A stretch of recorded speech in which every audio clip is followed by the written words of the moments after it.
बिस्मिल्लाहिर्रहमानिर्रहीम। अस्सलाम वालेकुम फ्रेंड, क्या हाल है। आज एक फिर टिप के साथ रमज़ान शरीफ मुबारक की वजह से हाज़िर हुई हूँ। अल्लाह मियां आप लोगों को भी रमज़ान नसीब करे, हमें भी, और सेहत के साथ। तो ये लेमन सेव करने का तरीका मैं बना रही थी, लेमन सेव कर रही थी, तो मैंने कहा मैं आपके साथ भी शेयर करूँ कि कुछ ऐसे ही रखूँगी। जो कुछ जूस ऐसे होता है कि फ्रीज़ कर लेंगे, तो वो मैं निकाल के ये काट रही हूँ, तो निकाल के जूस सेव करने का तरीका बता दूँगी। और कुछ लेमन में ऐसे जो चाट पे और कुछ ऐसे चीज़ों के हमें बिरयानी वगैरह इसमें जूस के लिए, तो वो हम ऐसे ही पूरे रख लेंगे। तो दोनों तरीके मैं आपके साथ शेयर करूँगी। ये अब तो 20 रुपये केजी मिल रहे हैं, फिर रमज़ान में 500 रुपये केजी, 700 रुपये केजी तक हो जाते हैं।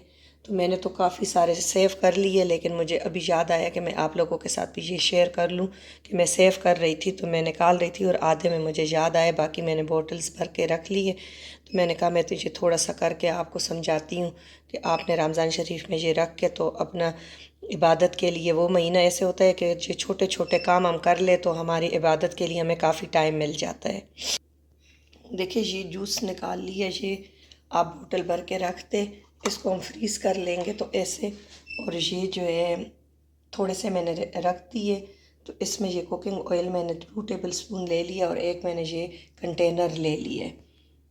जूस जो है वो आप करके और ये आप सुखा के, तो इसको बस 2 ड्रॉप्स हाथ पे लगा के ऐसे लेमन और इसमें फेंकते जाएंगे, बस इतना कि इसमें चिकनाई लग जाए। तो ये जो है, ये चिकनाई की वजह से ये होंगे, इसका स्किन जो है वो ड्राई नहीं होगी, और ये 3 महीने क्या कि 4 महीने पड़े रहे, ये ख़राब नहीं होंगे। बस ये देखिए बस 1 पिंच आप ऐसे लगा के और आपने लेना है ऐसे करके। तो ये आपके आराम से लेमन सेव रहेंगे, जब महंगे हो आपने आराम से निकाल। और ये फ्रिज में नीचे पड़े रहे एयर टाइट, आप बंद करके और इसको रख ले, और ये आपके बस पूरा 6 महीने सेफ रहेंगे, ख़राब नहीं होंगे। तो देखिए जो बाकी है इस तरह के मेरे पास अभी और भी पड़े, वो सारे मैं इस तरह करके जार भर के रख दूँगी, बाकी जूसेस निकाल के। तो बाकी छिलकों के जूसेस भी आपको बताऊँगी। तो ये आपने ज़रूर ये ट्राई करना है, और कमेंट सेक्शन में मुझे बताना है कि आपको मेरी टिप वगैरह कैसे लग रही है। आपने ज़रूर इसको फैमिली फ्रेंड के साथ शेयर भी करना है, और ख़ुद भी आपने यूज़ करना है, यूज़ करके बताना है कि हाँ वाकई ये यूज़फुल है या ऐसे ही फेक इन्होंने डाली हुई है। तो आपने ज़रूर ये ट्राई करना है और फिर मुझे बताना है। Thank you for watching. अल्लाह हाफिज़।